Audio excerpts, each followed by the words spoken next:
Producer Moses Schneider has been called the Albert Einstein of live recording. In this video, he talks about his approach to production and demonstrates how he records and processes drums to give them the most character.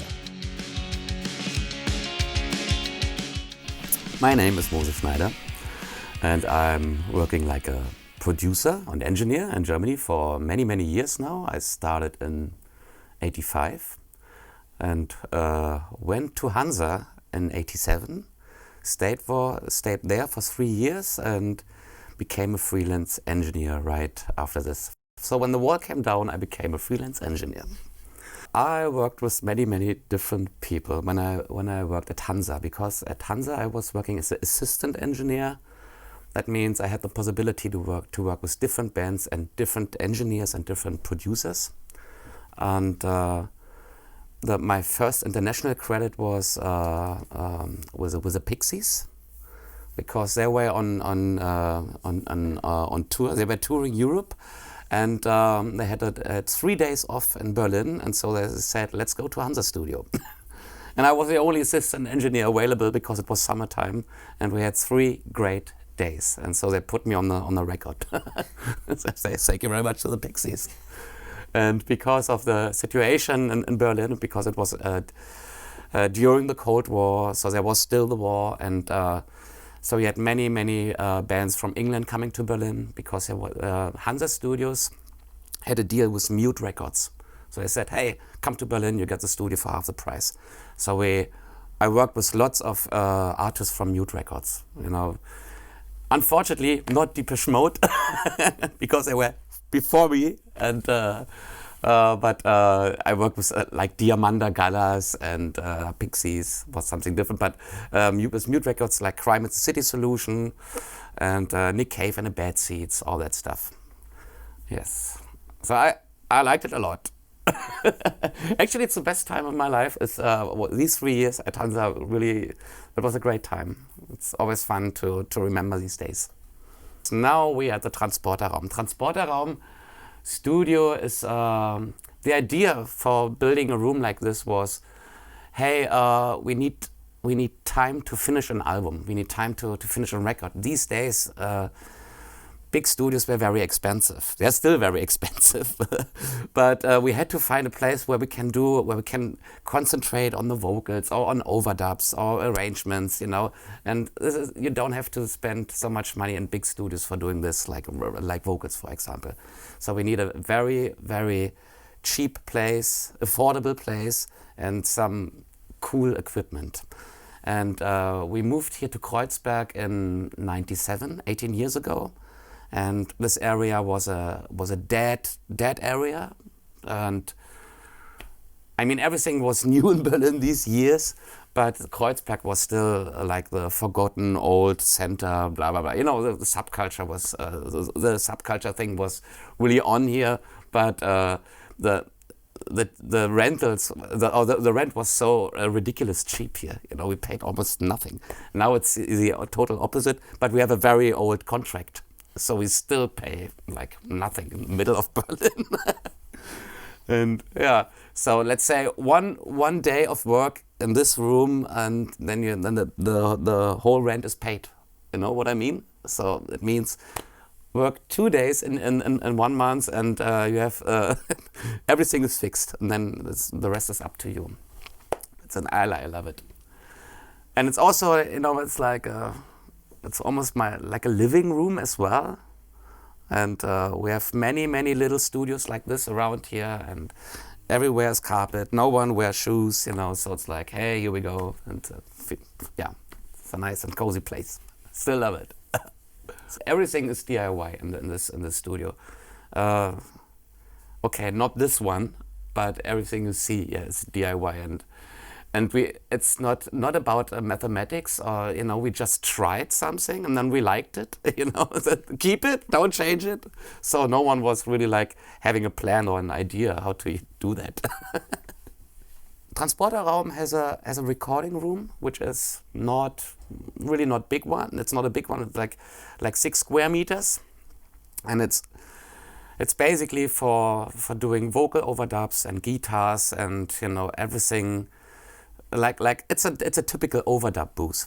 You know, so I normally, when I work with a band, I normally go to big studios because I need lots of space because I want to record them at the same time, you know. So we have a drummer, I have a bass player, maybe 2 guitar players, and they should hear each other, you know.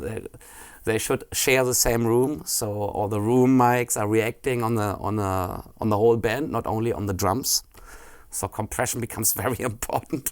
And so, yes, that's the reason why I always need a big room or a big studio.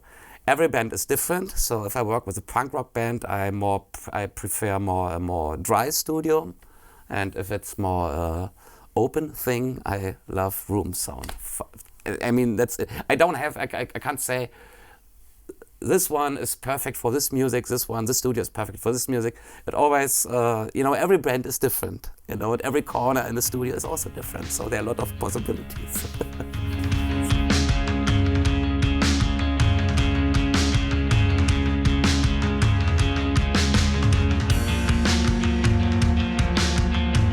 Is it possible to get a great sounding drum kit in a small room? It depends on the music. If you play in a rock band, you use a lot of cymbals, then I won't do it in a small room. It sounds like shit always. If you prefer hip hop music, reggae music you want to dance to, then a small room, a small recording room is perfect. It's the first choice. So in our little room, which is a dead dry room, the drums we record in here is it's all dance oriented or hip hop styley stuff. As I said, if it comes to rock music with a lot of cymbals, then it should be a great room because the drums want to sound great, you know, like aggressive and sweating, and in a small room it sounds too small, you know. I normally prefer working with one mic. I always look for one mic. For this is my main mic. If I need more kick drum or snare drum, then maybe I have a close mic as well. But first of all, I concentrate on the character. So that's the reason why I use only one mic. You can call it the Wurst. You can call it whatever. You know, you place it somewhere. If it is a dry room, if it's a big studio, it's no matter. You know, you place it somewhere. You can listen to it, and then you can hopefully you can do some great distortion on it. And if you need something else, and then you have your close mics. It took some years to find the right position for the Wurst microphone. Now I'm very happy with it. I found the right position. Everything is cool. The Wurst position is I can explain it again. It's because, you know, it's like some people call it the knee microphone because of the kick drum leg, and it's on the position of the knee. It takes the same distance to the rack tom as to the floor tom. This is your kick drum. This is your snare drum. This microphone points it to the snare drum, but it has the same distance to the beater and where the snare drum, and so everything is like it's what's the word? Symmetric? You say symmetric? Yeah, it's all about this. Yeah. So it's always cool starting with a Wurst because the Wurst is for sweating, is for getting the character. That's what it's meant for. It's built for, and so with this, just with one mic, you create the character. You know, with over compression and all that stuff. You know, and it's like now it's perfect. I love it, and then you can add all the other stuff. That's yeah.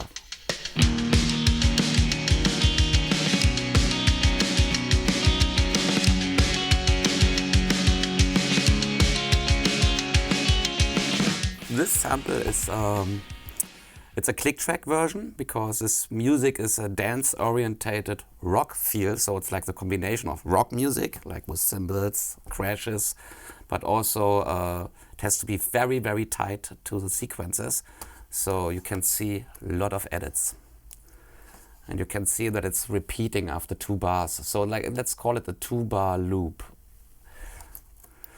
And yeah, we have a very boring kick drum, like this. Because we knew that it will be dance music, so we won't need it besides for triggering, you know. So we said we need this one because it's dance music. That sounds much better because it's control. Then we have a snare drum with a lot of leakage from the cymbal. We dried the cymbal.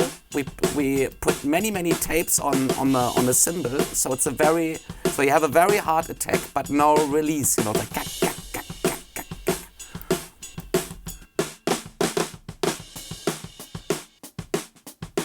yeah, but it's played like this. It's not gated. You can hear the hi-hat. You hear a snare, the bass drum as well. It's a dead dry room actually, so there's no reflection. And then we have overheads. Overheads in that's the Recorderman setup. You know, the Recorderman is this Glyn Jones top microphone and the over the shoulder from the Olympic drum sound from the 70s. And I use it like this. I keep the shoulder. I take this, but I put it. It's more like on a hi-hat. So I don't have it on a snare drum because I have the Wurst. You know, so for me it's like this. So it comes from this side pointing to something, and then the shoulder microphone, and then I have the Wurst microphone in the center. So that's the reason why the overhead sounds a little bit like LSD style, you know, somewhere, you know, maybe you took the right drugs, I don't know. It's like, so it's, we recorded to tape actually, so it's a lot of distortion on it. And you can hear the right cymbal like very dry, gang, gang, gang, gang, gang, gang. So with the original snare drum and with the original kick drum, it sounds not very spectacular. It's just, but we have only 4 mics, so that means overheads, snare drum and kick drum should be enough for recording a drum kit. So next will be the Wurst. We recorded 2 different kind of Wursts with 2 different aspects. You know, one is the more controlled Wurst. The other Wurst is more let's do something weird with that. So that means now we listen to the dry stuff again, and now we add the Wurst.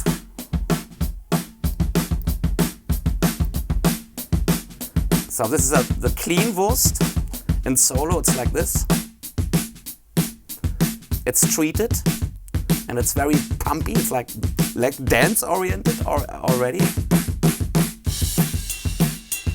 Even the right cymbal is quite loud on the Wurst. I love it. And then we have the dirt Wurst. The Dreckswurst, the dirt Wurst. Wow. It doesn't sound good with the cymbals, but when it comes to the hi-hat section, it's unbelievable. Now, it's gated, so it's fun to use a noise gate when you record because it's random. You know, you can try to like a live mixing. You know, you can do it, but it's fun. You know, sometimes because the cymbals just broke. You know, like. It's fun, I love it. This is all kind of distortion. Preamps, microphones, whatever comes next to you and you say, wow, let's distort it. But now we have both Wurst, but very little of the distorted Wurst. But you can hear there's a note. It's like la la la la, the cymbal note. It's like someone is screaming. Which is always cool for adding some delay. That's what I prepared actually for dubbing.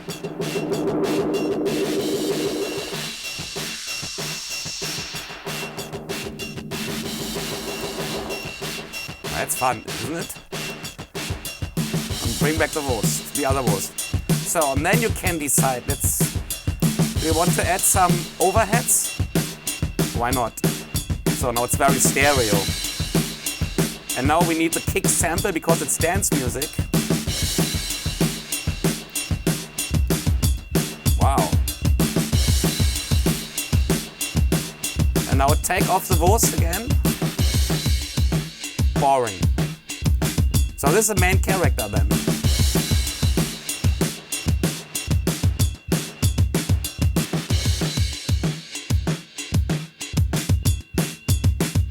also we recorded some effects. Like what we use is MX transposer. It's like a tuner. It sounds like this. It's from the 70s actually. It sounds like this. It's like robot style drummer. And you can hear that the pitch is changing. It's like that's because that's what you can do, you know, on this machine. You have 4 presets for 4 different pitches, and just by hitting the presets, it's changing its tune. So when you do recordings like this, you work with click track. This will be isolated, no live room. You want to have a very controlled beat, but the sound should be uncontrolled. You know, so it's like playing with 2 things. If music is chopped like this, it's so super tight. You have to have these distorted things. So that means the overtones should change. You know, something is changing. And if you listen to distorted tracks like the Wurst, but chopped very heavily, you still think, wow, it's garage, you know, it's not chopped, you know, because a garage sound can't be chopped, you know. The same is when you can trigger a sloppy live recording with 808 sounds, and everyone says, wow, it's well done programmed. You can chop like hell, use distorted Wurst, and everyone says, wow, it's a live feeling. It's not. Now it comes to the chorus. No.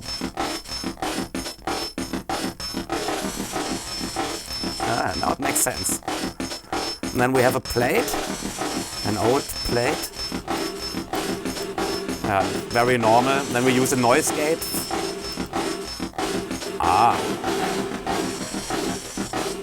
Very something simple. And then you go to this ducking modus. So now it's more groovy. Not really. Okay, bring back the Wurst.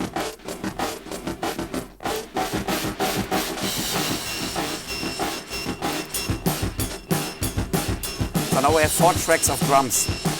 And same with a kick sample. So now in all we have kick drum, over 3, 4, 5, 6, and 1 stereo. Fun. I love it. And so I spent more time on the Wurst than on the original kick drum. You know, for sure I can try to get a great kick drum sound, but I know, you know, it's like I will use a sample anyway, you know, so don't waste too much time on the kick drum. So, but as the studio owner, where's your coolest distortion box, you know, and then do you have noise gates? Yes, you have. Wow, let's do it, you know, let's use it to do something special. I mean, this is all about character, you know, you add something. And for sure, you can say, I can do it afterwards. You can do that, and because you know your plugins. But you know, in a studio, it's different because the guy is playing drums, you know, and if you know the drummer, you can ask him, hey, you want to have the Wurst stuff on your cans? And he says, for sure. You know, every drummer wants to have a sound like this on the cans. So you don't say, I do it afterwards. And if you want to change something, there's still the kick, the original kick and the original snare. So in case you want to do something, okay. Normally you don't.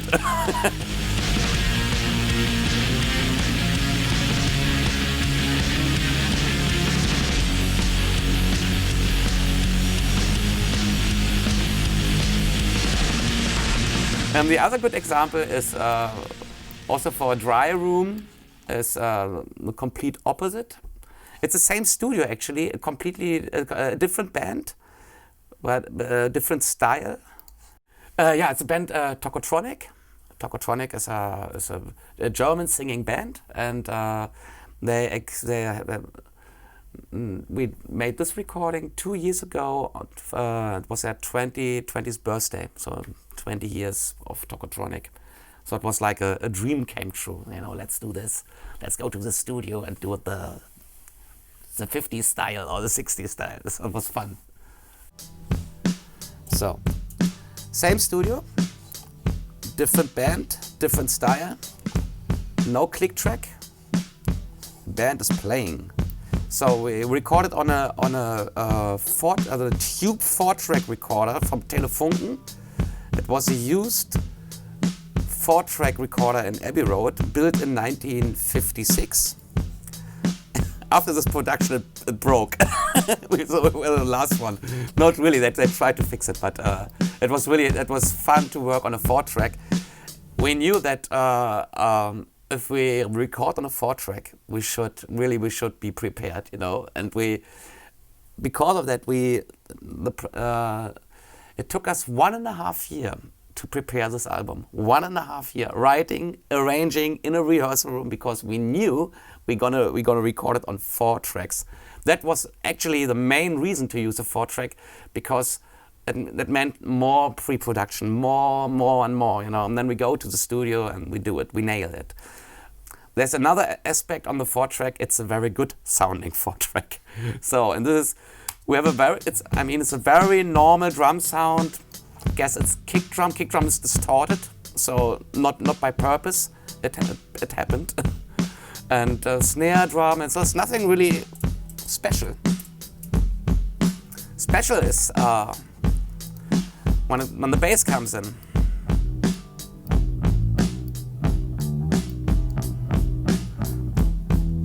So now bass and drums are on the same machine, using the same power, and now this is what I call a tight low end.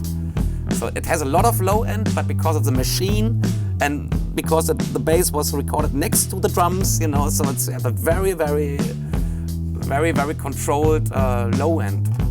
Then on track number 3, we have this guitar, which is, let's call the songwriter guitar. You can hear the drums on it, the bass. So he's playing very softly. And then you have the other guitar player playing keyboards, I guess, on this song. No, it's guitar.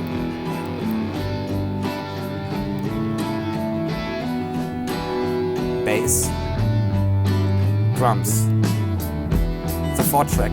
Now this is what I call okay, it's a loop, but this is I do love this recording. You know, that's fun. There's no plug-in. That's a recorded sound. You know, so it's so much low end. Michael Ilbert was mixing the song, and it's unbelievably good. So then we had, we recorded some effects as well. We have a reverb for one of these guitars. Let me check this.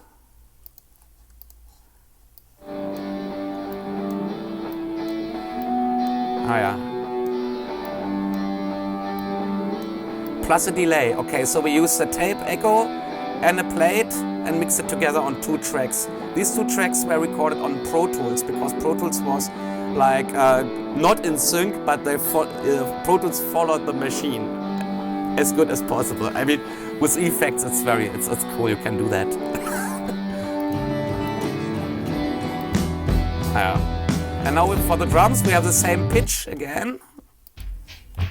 With 1 octave lower. You can do that. This was also recorded on Pro Tools, not on the 4-track.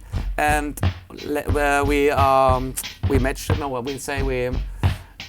delayed you know what I mean. We delayed everything, so now it's in phase and in time.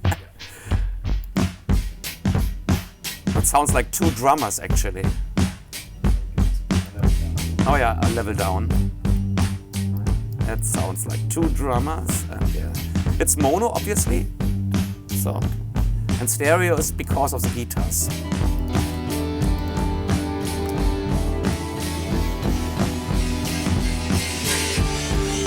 And now we have our basic problem. It comes to cymbals. And cymbals, nope. That's not really cool. I mean, it's just 30 seconds. No, it's just a very, very small section in the song. So it's a question what you do. It's there will be the cymbal part in the end of the song, but we have a lot of vocals on here, like BVs, on and on. So no one really cares about the cymbal sound. So we concentrate on make it sound good, for most of the song, So when it comes to this section, this is then I talk to the mixer. I say, well, obviously this sounds like shit. This section sounds like shit. Can you do something? So maybe then he uses a different compressor, or maybe he is de-essing the cymbal. I have no idea, but he does something with that. So it's always cool to say, hey, it sounds great, and this sounds not, please help me. So let's go back to the part before. And actually,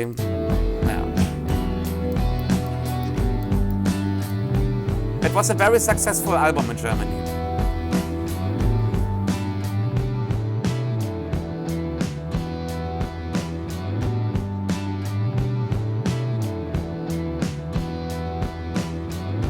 The long story is that I'm a child of the 80s. And in the 80s, everything was isolated. That means you record the drummer, the bass player, the guitar player. Everything took weeks to record the drums and bass, so it was quite normal to record drums for 2 weeks, because there was no editing. There was no editing possibility besides tape slicing. But you don't do that with click track. When you use a click track, you ask the drummer, play it again, and you do your drop-ins on the machine. So everything was isolated, and also this new digital sound was very cool. I mean, cool, literally it was cool. All this gated reverb, 8-bitish drum sounds. That was really funny, I mean. And so, it came to a situation when we were recording a song for such a long time, and then the singer came. Now it was time to record the singer. And we always ask the singer, hey, is it too fast, or is it okay for you? Is it a cool range for you? Yeah, now my voice will sound like wow, like God. And so and then we realized the singer was wrong. It was the wrong tempo and it was the wrong pitch. So in this case, we used vari-speed on the machine, to get rid of this problem. And this way of producing is very boring. I mean, in these times it was okay because it was something new to do this, but now, like 30 years later, it's for me there's no reason anymore to record everything isolated. Besides, it's by purpose. There must be a musical idea behind this, and then you can do that. Otherwise, I always ask the band, hey, do you play live? Yeah, for sure we play live. And then we can do a live recording in a studio. Because then we get something very special. You're feeling for a tempo, Let's call it the tempo dynamic of a song and of a band. If you listen to the very first album of Police, So Lonely, the drummer gets faster and faster, but it's the energy of the song, So imagine this song played with click track, so it's very boring. Same with AC/DC. AC/DC without click track sounds much better than with click track, because they made one album with click track. Or it sounds like this. I don't know. It's 20 years ago, but I mean, this is a band playing together. And I mean, if you have the luck to work with a band, let's say they are friends or they're together for more than 20 years.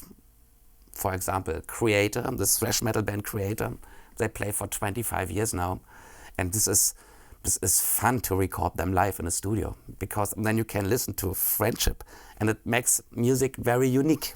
So for me, click track is always it takes half of the song. I mean, if I do dance music and if I work with hardcore sequences and all that stuff, I love click track. So it depends on the music. But if it comes to if it is a band with a real drummer and not with a machine, then it will be a live recording.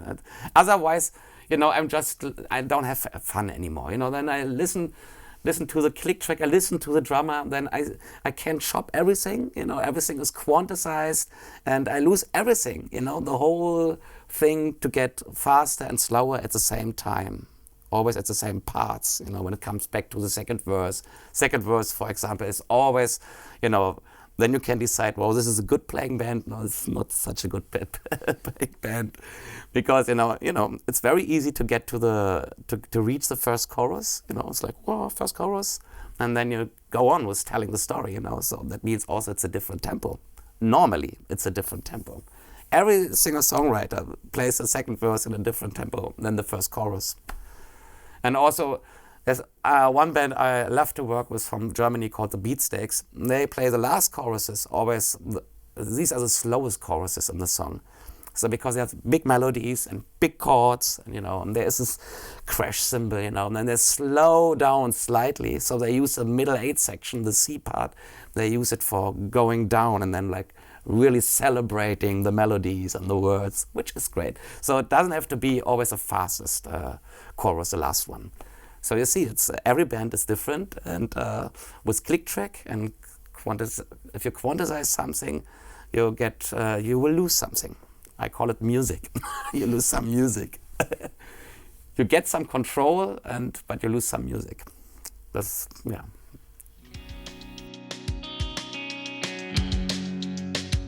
If you like this video, why not subscribe to the Sound on Sound YouTube channel for all our latest video content. Also, if you want to read the magazine, you can pick up a copy in your local newsagent. Download the tablet edition or find us online at soundonsound.com. Thanks for watching.